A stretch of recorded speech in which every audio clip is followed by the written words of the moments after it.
Bienvenue à ce nouveau numéro de votre magazine Entretien à l'actualité en République démocratique du Congo en dehors de la guerre d'agression nous imposée par le Rwanda. C'est la nomination pour la première fois de l'histoire de la RDC d'une femme à la tête du gouvernement.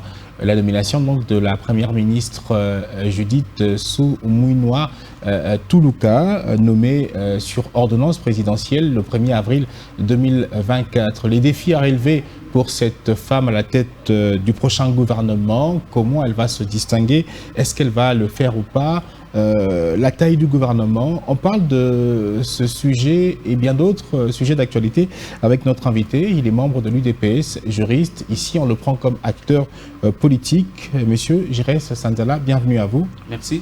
Alors, comme tout le monde, comme tous les Congolais, d'ailleurs vous vivez au Congo, le 1er avril, dans la soirée, on a été au parfum de la nomination d'une femme comme première ministre en RDC. Quelle a été votre réaction une fois au courant de cette nomination? Bon, écoutez, comme tout Congolais, j'avais appris effectivement la nomination de Madame Tuluka au poste de Premier ministre.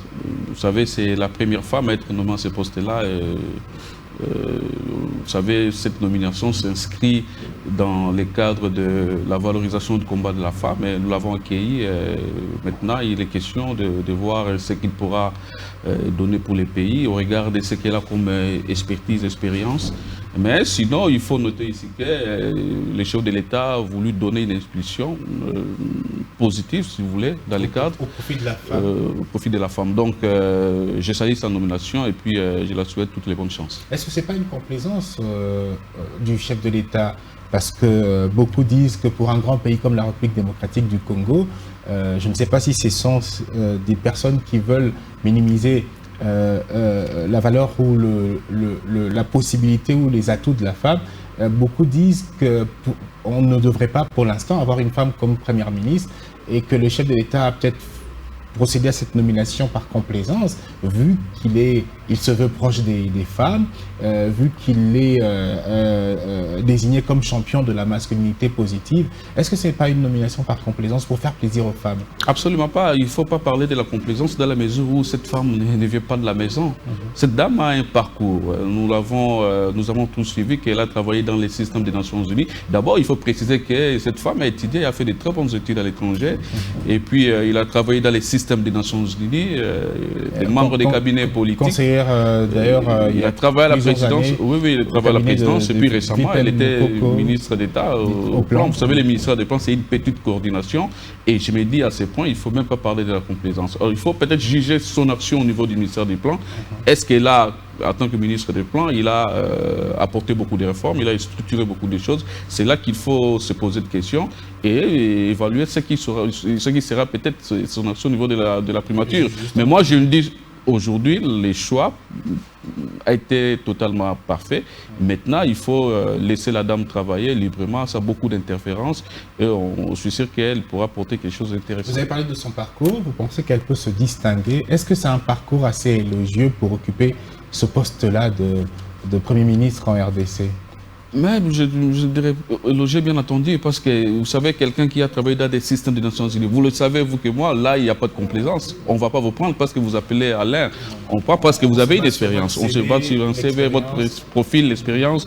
Et de là, elle a travaillé dans des cabinets politiques, dont elle connaît les systèmes congolais, comment les institutions fonctionnent. Elle a travaillé à la présidence, elle était l'adjointe de François Mwamba au conseil de veille stratégique. Elle a été ministre des Plans pendant plus d'une année et je me dis au regard de ce qu'elle a comme expertise, et cette dame, on n'a qu'à lui donner la chance qu'elle soit entourée des gens et puis des moralités, bonne volonté. Non, en RDC, il ne suffit pas seulement parler de la bonne volonté. Outre la bonne volonté, il faut parler aussi de la moralité. Et donc, il doit être entouré des gens de bonne foi, des gens... Vous faites allusion notamment au profil des prochains membres du gouvernement. Non seulement les prochains membres du gouvernement, de son cabinet aussi, parce que la primature, c'est une grosse machine.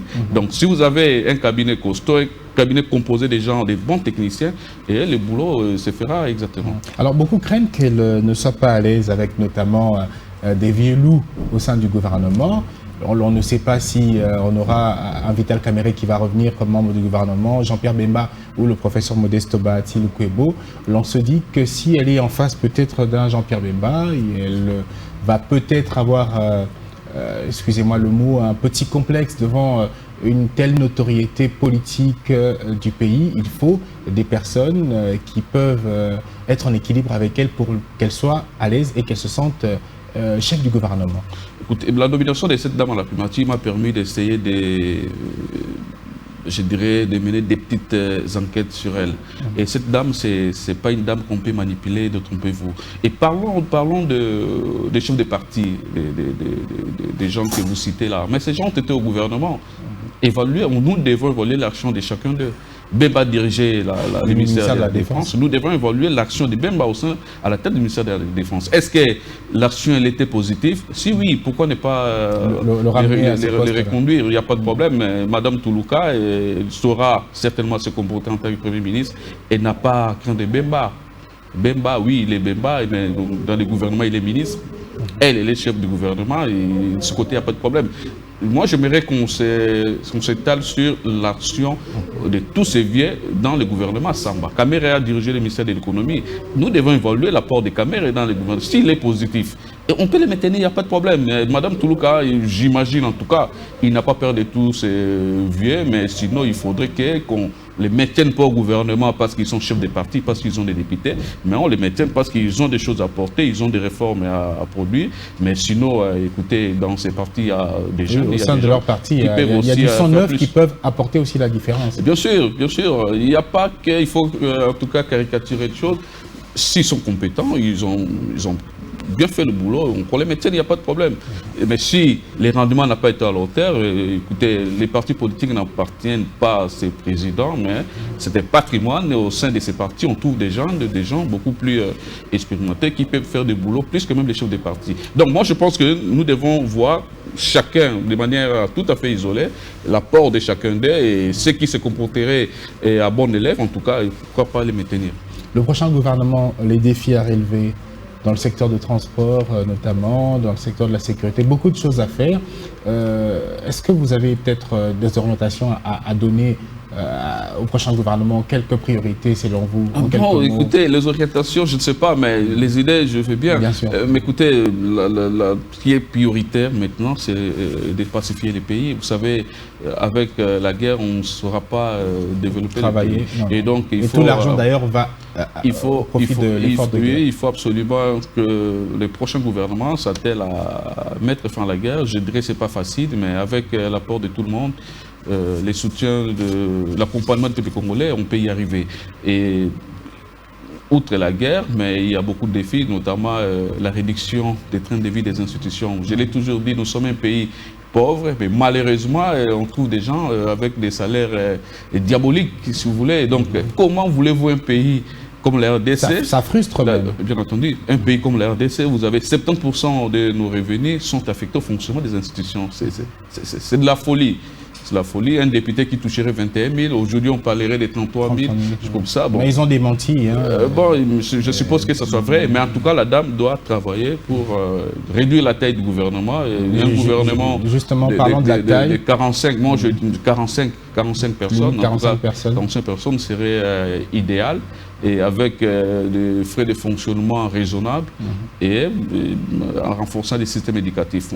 Mais avec autant de partis politiques, regroupements politiques, les alliances qui se forment, on craint qu'on soit encore à 68, 69, 67. Attends, messieurs, mais tout le monde n'est pas censé être au gouvernement. Le pays est très grand. Le plus important, ce n'est pas d'être au gouvernement. Le plus important, c'est de donner le meilleur de soi-même.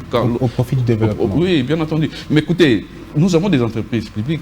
Je ne sais pas quel gouvernement, il y a beaucoup de postes, mais en tout cas, le gouvernement doit être un gouvernement compact, composé de gens qui, visiblement, se mettraient à l'aise sur tous les plans, qu'il n'y ait pas de blocage. Vous savez, nous avons une femme, je vous l'ai dit, que les femmes, elle est politique, mais de temps en temps, il faut comprendre que les femmes sont parfois caractérielles, donc il ne faudrait pas qu'il y ait des gens qui vont mettre des bâtons dans les roues. Donc comprenons que le pays va très mal, il faut y aller vite, mais avec des gens qui vont amener les changements et non des gens qui vont travailler pour eux-mêmes et leur famille. Entre-temps, l'on se plaint également, les gens se plaignent du temps que ça prend pour avoir le gouvernement, parce qu'on doit vite passer au travail. Il est vrai qu'il y a un gouvernement qui travaille, mais est-ce que par rapport au nouveau quinquennat du chef de l'État, puisqu'il faut un nouveau gouvernement, on ne devrait pas essayer de faire vite les choses? Bien sûr, c'est une bonne question, mais il faut noter aussi qu'il y a des aspirations du peuple de l'autre côté qui souhaitent qu'il y ait un gouvernement, le gouvernement s'installe de manière assez rapide. De l'autre côté, il y a des contraintes constitutionnelles qu'il faut respecter. Donc, nous, c'est impossible d'avoir le gouvernement si les deux chambres du Parlement ne sont pas installées. Parce qu'après la nomination, il faut que le gouvernement soit investi. Et maintenant, j'ai suivi que le bureau définitif. Le bureau définitif, bien sûr. Maintenant, j'ai suivi un communiqué que très bientôt, les bureaux définitifs de l'Assemblée nationale seront mis en place et prochainement les Sénats et éventuellement les bureaux.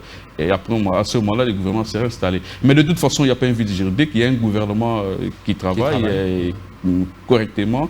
Mais qui gère les affaires courantes. Lorsqu'on gère les affaires courantes, il y a des limites.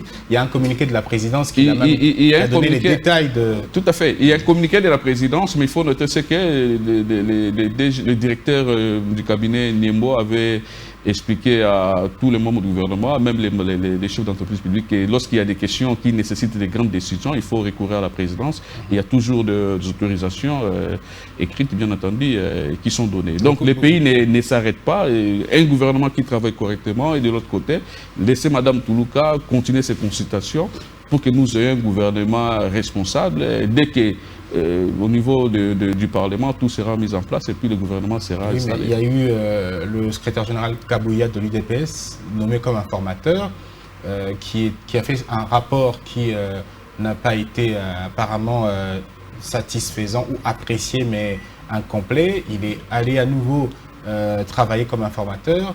Il dépose son rapport, on nomme finalement la première ministre qui doit diriger le prochain gouvernement. Elle se met également à faire des consultations, cette fois sans doute avec une casquette de formateur. Mais est-ce que c'est pas de trop? Parce que beaucoup se disent qu'on pouvait juste se baser sur le travail effectué par le CG Kabouya en tant qu'informateur pour recevoir les gens en coulisses et vite passer à la... Je viens de vous dire, M. Alex, que le secrétaire général Augustin Kabouya a fait un travail extraordinaire. C'est quoi le travail de l'informateur? Identifier la majorité, et cette majorité a été identifiée.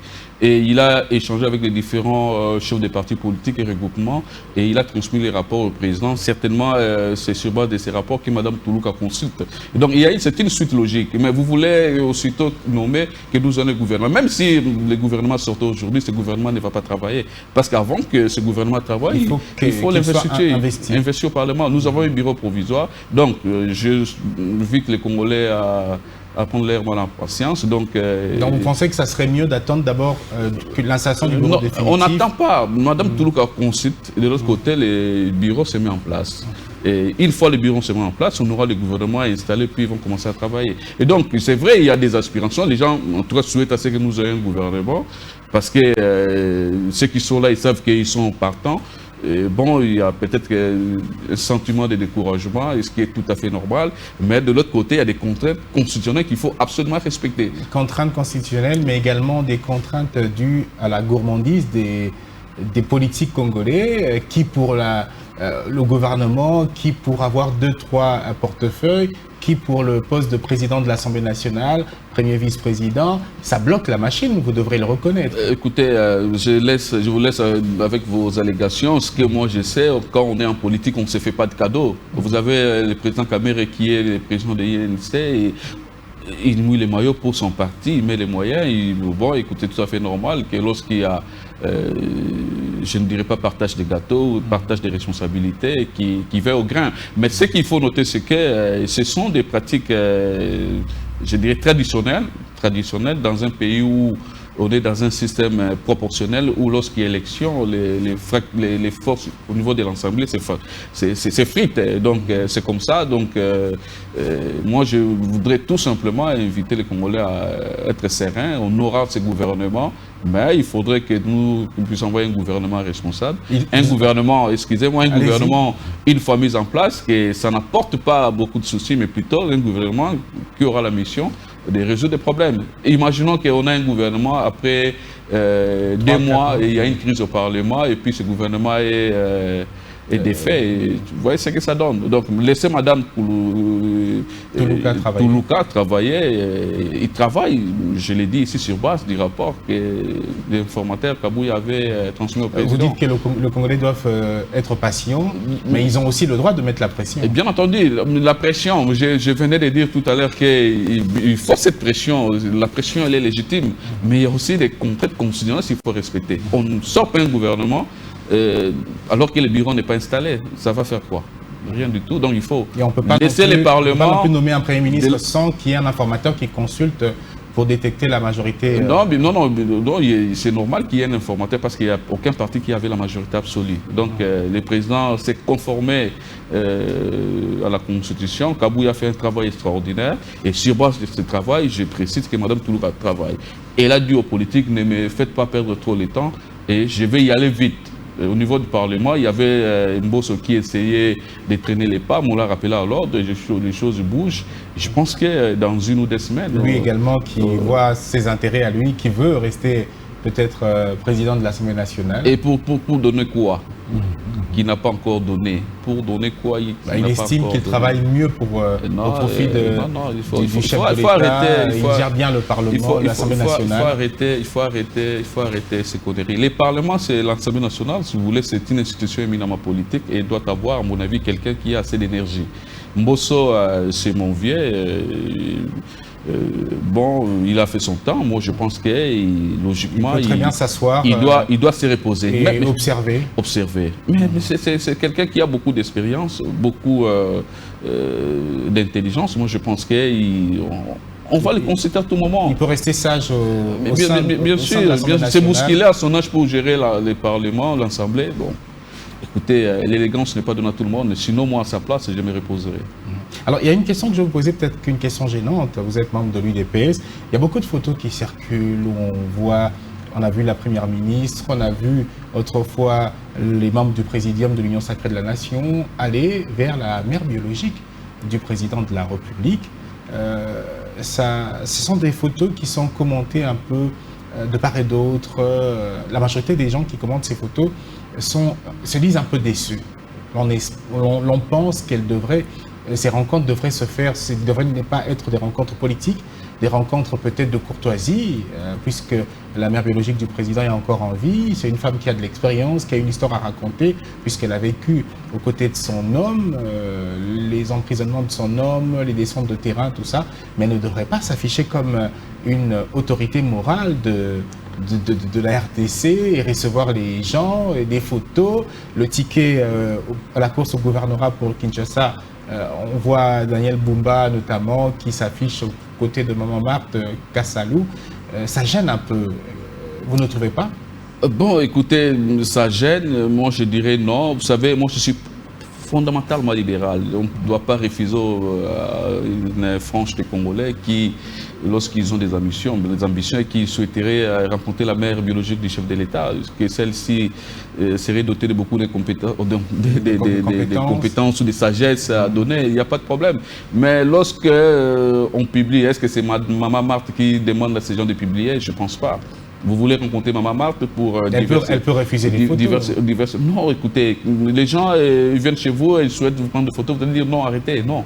Ce sont des photos qui sont prises de manière tout à fait aléatoire comme ça et après c'est balancé dans des réseaux. Et donc, moi, on a comme l'impression que parmi les conseillers du président de la République, il y a sa mère, ce qui est tout à fait normal, mais elle ne devrait pas être une conseillère. Non, je vous arrête tout de suite. Maman Marthe n'est pas conseillère du président. C'est sa maman. Officiellement, c'est sa maman. Mais comme tout maman, il souhaite à ce que son fils réussisse son mandat, tout simplement. Donc, si elle voudrait avoir un droit de regard, c'est tout à fait légitime, mais je ne pense pas que dans les chefs de Maman Marthe, elle voudrait s'affirmer comme autorité morale qui valide parce que même au sein du parti UDPS, elle n'a pas de fonction officielle. Non, la maman n'a pas de fonction, elle n'a pas besoin de ça. Elle n'a pas besoin de ça. C'est une maman, elle veut tout simplement que son fils réussisse. Mais écoutez, les gens qui viennent les voir, la voir, elle est considérée comme une source d'inspiration. Mais ouais, bon, écoutez, mais vous et moi, nous ne savons pas les mobiles aussi. Quelqu'un peut dire que ça fait beaucoup de temps que je n'ai pas vu maman, je voudrais la voir pour la saluer tout simplement. On ne refuse pas. Mais il débarque avec 2, 3, 4, 5 personnes. maman tel, voilà, il est ceci, il est ceci, il est ceci, et puis on échange de manière tout à fait conviviale, et le lendemain, on balance ça dans des réseaux. Donc, ce qu'il faut préciser, c'est que maman Marthe, que je salue, n'a pas vocation à s'ingérer dans les affaires politiques. Elle reste la maman du président, mais reconnaissant quand même qu'elle a contribué en termes de conseils pour son mari, tout et tout. Et si le Congolais voudrait profiter de ce qu'elle a comme sagesse, il n'y a pas de problème.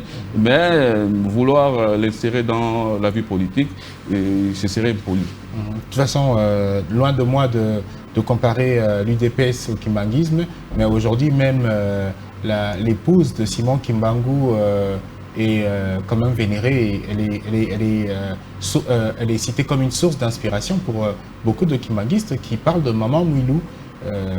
C'est tout à fait normal. Bon, je ne maîtrise pas la religion kimbanguiste, mais ce que je vous ai dit tout à l'heure là, moi je respecte la liberté des gens. Et bon, écoutez, mais faisons des choses pour que ça énerve pas la conscience collective congolaise. Bon, ça c'est très important. Oui, oui, ça veut dire que quelque part vous reconnaissez que lorsque vous posez des actes et que les gens en majorité ne sont pas d'accord, il faut peut-être faire autrement. Non, le problème c'est que les gens veulent là, qu'on fasse tout selon eux. Moi j'ai dit, je reste fondamentalement libéral, je respecte la liberté des autres.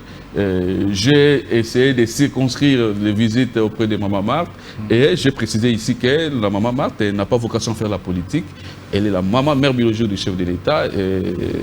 Elle fait sa vie. Tout celui ou toutes celles qui voudraient bien la rencontrer, en tout cas, ça aide de se conformer. Mais évitons de balancer des photos qui parfois, comme vous dites là, ça gêne, mais sinon, elle n'a pas vocation, elle ne voudrait même pas, je ne parle pas à sa place, mais telle que je connais, et ne voudrait pas s'ingérer, mais comme mère, elle voudrait tout simplement que son fils réussisse son mandat.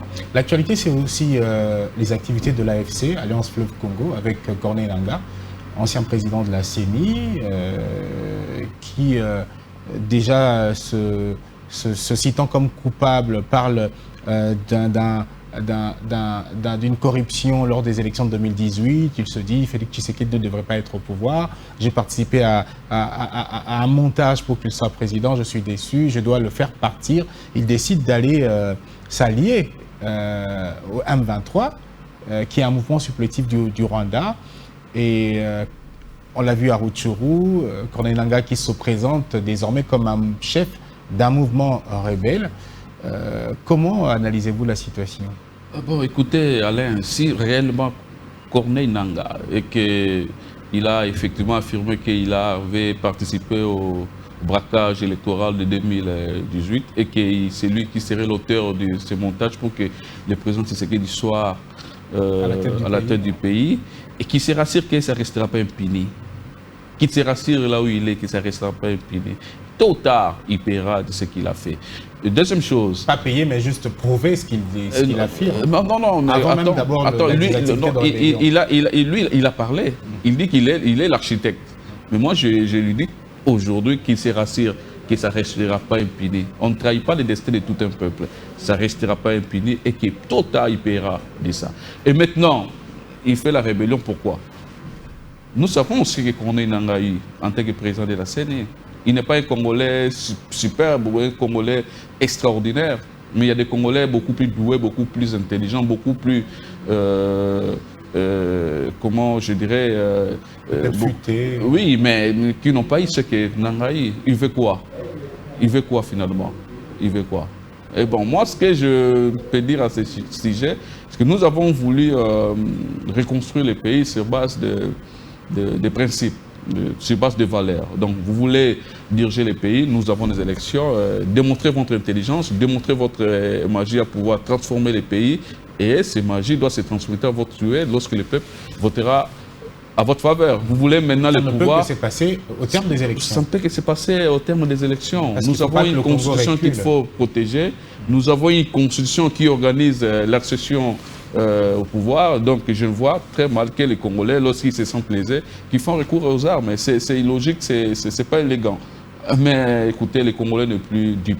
Et nous savons la motivation ou les motivations de tous ces gens. Et nous les attendons. Nous les attendons, Pierre Ferme. Ils disent être motivés que dans le souci de sauver le peuple et faire partir le président de la République qui selon eux, ne fait pas bien le travail. Mais vous notez les contradictions de Nanga. Il dit qu'en 2018, c'est lui qui était l'architecte du braquage électoral et maintenant il veut sauver le peuple. Qui sera sûr que ça ne restera pas impuni, Nanga. Donc, ce qu'il fait là, nous le savons que ce sont des gens qui ont leur cerveau dans les ventres, ils réfléchissent en termes d'intérêt, qui vacillent au gré des occasions. Le courage qu'il a, vous pensez qu'il l'a de nulle part, comme ça? Ou il est peut-être bon, écoutez, orienté? Bon, le courage qu'il a, est-ce que ça vient de lui? Il y a quelqu'un d'autre? Et bon, Nanga n'est qu'une étiquette. Celui qui entretient Nanga est connu de tous, en tout cas les gens intelligents savent, c'est lui qui est en train de coacher Nanga. Celui qui serait. Je voulais au conditionnel, celui qui serait son coach. En tout cas, les gens intelligents le savent. Mais moi, je dis, nous ne sommes plus à ce stade. Nous avons une constitution qu'il faut protéger et cette constitution organise la manière d'accession au pouvoir. Et si Nanga voudrait diriger le pays, il a dirigé la CENI, il a l'expertise en la matière, il n'a qu'à... D'ailleurs, Nanga, il a créé son parti, il est chef d'un parti politique. Créer son parti et c'est faire un rebelle pour chasser le pouvoir en place, c'est illogique. Et donc, ce qu'il faut préciser ici, c'est que les Congolais savent la motivation de Nanga et savent ceux qui sont derrière Nanga. Bon, la vérité, c'est qu'ils ne militent pas pour l'intérêt général, ils militent pour leurs propres intérêts. Et nous les attendons peu fermes. L'agression rwandaise, on sait tous que c'est Paul Kagame qui est derrière le M23, ce n'est pas caché. On se souviendra du CNDP, le RCD, et ça ne date pas d'aujourd'hui, depuis 1994. D'ailleurs, tout récemment, il y a un mois, le Rwanda a célébré le 30e anniversaire de son génocide. Bon, alors que c'est un génocide qui a des conséquences, plus de conséquences au niveau de la République démocratique du Congo, avec notamment l'entrée dans nos frontières, dans notre territoire, des Hutus qui étaient au pouvoir, qui ont été obligés de quitter quand le FPR de Kagame, Tutsi en majorité, a pris le pouvoir. Mais on parle de moins en moins des atrocités en RDC. La communauté internationale semble faire fi de ces conséquences, parce que si au Rwanda on parle de 800 000 morts, 1 million de morts, en République démocratique du Congo on est au-delà de 6 millions de morts. Monsieur Alain Lino, le problème pour la guerre à l'Est, nous ne sommes pas sérieux, excusez-moi de dire ça comme ça. Nous, la RDC. Nous, la RDC. Le président Paul Kagame, il fait des lobbying pour que la communauté internationale... Vous avez vu les autorités, comment est-ce qu'ils ont défilé? L'ancien président américain Bill Clinton et beaucoup d'autres. Et bon, nous devons travailler, nous Congolais, pour valoriser notre pays et bien porter ce que nous appelons comme souffrance. Nous la responsabilité de tous. Oui, nous imposer par les Rwandais. Et nous devons aussi travailler pour savoir pourquoi on fait la guerre. Pourquoi on fait la guerre. Rwanda, il est utilisé, mais il y a peut-être beaucoup de gens qui sont derrière. Comme les Rwandais, on est voisins, ils utilisent le Rwanda. Nous devons savoir pourquoi ils nous font la guerre et se préparer pour affronter tout ça. Nous ne sommes pas des sous-hommes. Nous sommes des messieurs. Et je n'aime pas, excusez-moi de le dire, quand j'ai critiqué l'autre fois les membres du gouvernement lorsqu'ils ont fait ça, et bon, écoutez, un gouvernement qui est censé trouver solution au problème, mais il se plaît en longueur de journée, c'est irresponsable. Et donc, nous devons savoir... Vous êtes derrière de l'UDPS, mais vous reconnaissez... Attends, moi, je n'ai pas ma langue dans la poche, je suis fondamentalement libéral, je vous l'ai dit ici, et j'ai dit ce que je pense, et je ne trahis pas mon parti, mais s'il y a des choses à donner, on les fait. C'est le gouvernement, ce n'est pas l'UDPS. Alors quand vous dites que le Congo, on n'est pas, bon, je me gêne de le dire, peut-être qu'on prend pas, on se penche pas trop sur ces atrocités, pour ne pas dire, comme vous avez dit, on n'est pas sérieux. La faute revient à qui? À celui qui dirige le pays, ou également à cette population qui semble prendre à la légère aussi cette agression? Écoutez, c'est une question très délicate, il faut beaucoup de technicité. La faute revient à qui? La faute revient à nous tous. Et le président Tshisekedi a hérité un pays déjà fragilisé sur le plan sécuritaire. Nous avons une armée qui est infiltrée, nous avons nos services infiltrés, et quand vous y allez de manière précipitée, c'est fini. On vous amènera à la guillotine certainement. Et maintenant, ce qu'il faut faire, ce qu'il est en train de faire maintenant, est de chercher à comprendre où se trouvent effectivement les problèmes et apporter des remèdes. Vous parlez du Rwanda qui a un lobbying fort. Vous pensez qu'à notre niveau, il n'y a pas ce lobbying? Parce que sinon, pourquoi on parlerait de diplomatie agissante? Non, il y a un travail qui est fait, il faut le reconnaître, mais ce n'est pas suffisant. Lutundu, là, il a la tête du ministère des Affaires étrangères. Il a fait un travail, mais moi j'ai toujours dit que ce n'est pas ce qu'on attendait de lui. Parce qu'il y a une diplomatie, mais lorsqu'il n'y a pas de résultats, il faut se poser des questions. Mais reconnaissant quand même qu'il y a eu des avancées sur le plan diplomatique. De toute façon, on fait assez de bruit, mais on a comme l'impression que c'est la communauté internationale aussi qui ne veut pas écoutez, ce sont des actions, cela. Non, ce sont des actions, même si vous les entreprenez maintenant, les résultats ne tombent pas tout de suite. Mais reconnaissant qu'il y a un effort considérable qui est fait et que celui qui doit venir doit continuer sur cette lancée et jusqu'à ce que nous puissions voir les résultats. Mais bon, il y a beaucoup de morts, et il y a des graissements dedans, il y a des gens qui dorment sans l'espoir de se réveiller dès le matin. Et tout ça nous déplorons, mais c'est une situation... Goma qui reste dans une situation de tomber à tout moment, ce sont les forces... Non, Goma n'est pas dans une situation de tomber à tout moment. Goma, la ville est sécurisée. Et c'est vrai, il y a quelques poches de résistance où les gens font des exactions, des terroristes, mais Goma n'est pas dans une situation de tomber à tout moment. D'ailleurs, beaucoup disent que c'est peut-être une stratégie du M23 d'infiltrer la ville pour qu'il y ait à nouveau de l'insécurité dans la ville. Les services de sécurité, ils travaillent, je n'affirme pas ça. Moi, je sais que tout est mis en place pour mettre hors de temps de nuire ces terroristes. Pour le reste, ne tombe pas, mais il faut aussi avancer jusqu'à Bunagana. Bien sûr, il faut avancer et pacifier les pays, récupérer tous les territoires. C'est ça la mission principale du prochain gouvernement. Et donc, c'est un gouvernement qui doit travailler pour pacifier les pays, diversifier l'économie et apporter des réformes dans le sens à soulager surtout nos frères et sœurs de l'Est. Peut-être la dernière question, on va revenir sur le profil des prochains membres du gouvernement. Je voudrais insister à ce sujet parce qu'on veut des membres du gouvernement qui ont, vous avez même parlé de probité morale, une bonne probité morale.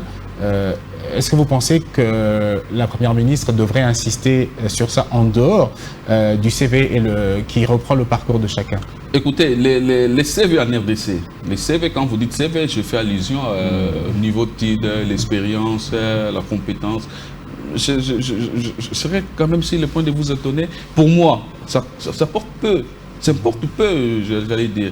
Parce que vous trouverez quelqu'un qui a une expertise avérée, une compétence éprouvée, mais qui a une mauvaise moralité, qui n'a pas bonne moralité. Mais écoutez, vous savez qu'il est compétent, mais il est voleur. Vous les placez au gouvernement. Et donc, moi, je pense, au-delà de l'aspect compétence, expertise, ou je sais quoi, on doit tenir compte de l'aspect probité morale.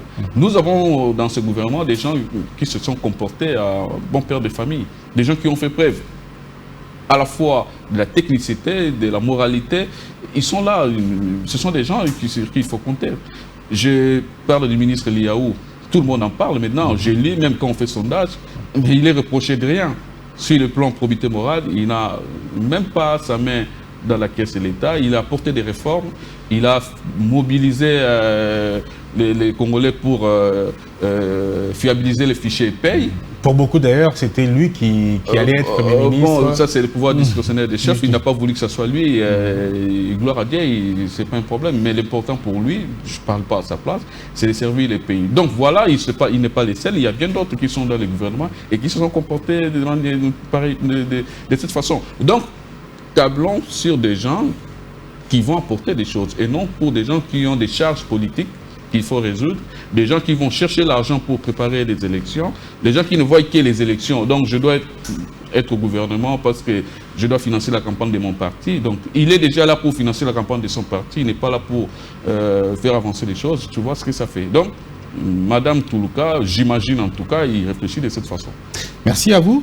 Giresse Sanzala, juriste, acteur politique. On vous a reçu en cette qualité d'acteur politique et vous êtes également membre de l'UDPS. Vous êtes surtout, je devrais le dire, président de l'ASBEL Gagnons Ensemble. Oui, Gagnons Ensemble, c'est une ASBEL qui effectivement milite pour les changements de paradigme. Donc, vous savez, vous le saurez très prochainement. Aujourd'hui, quand on vous nomme ministre, Alain, il y a des gens qui vous diront Alain, maintenant c'est notre tour.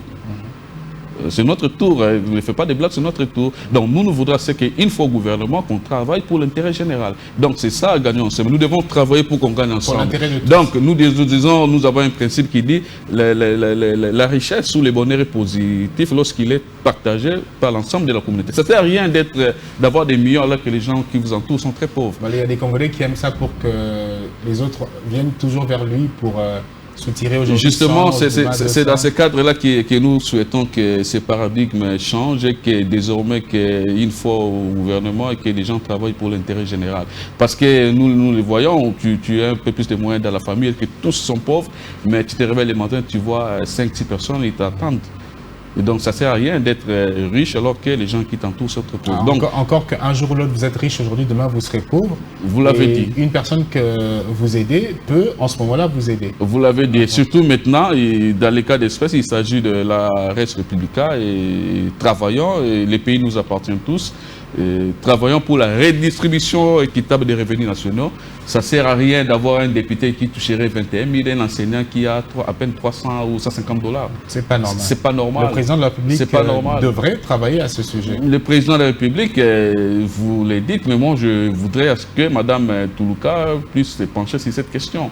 Un député doit au maximum toucher 10 000 $, en tout cas, dans un contexte comme qui est le nôtre, maximum 10 000 $, pas plus. J'apprends que c'est ce qu'elle veut d'ailleurs le chef de l'État. Oui, pas plus. Qu'on soit dans les 5 000 et quelques, quelques avantages, qu'on ne dépasse pas. J'ai suivi une vidéo, une dame qui est en train de réclamer, je vois chez le ministre des Finances, il dit, mais écoutez, on vous a enseigné, vous êtes devenu ce que vous êtes, nous on est restés pauvres. Donc aujourd'hui, quand votre fils allait être que je te connais, tu ne voudras pas que ton fils soit enseignant. Tu ne voudras pas que ton fils soit policier ou militaire parce qu'il est voué à la pauvreté. Donc ce sont des choses qui doivent changer et maintenant avec Mme Toulouka, j'imagine qu'il va mener des actions dans des sens à corriger les choses. Merci beaucoup, Jurès Sanzala. À très bientôt pour un autre entretien. Merci de rester disponible pour commenter l'actualité avec nous. Merci beaucoup, Alain. Merci également à vous de nous avoir suivis. Merci à l'équipe technique de nous avoir accompagnés. À très bientôt pour un nouveau numéro de votre magazine Entretien.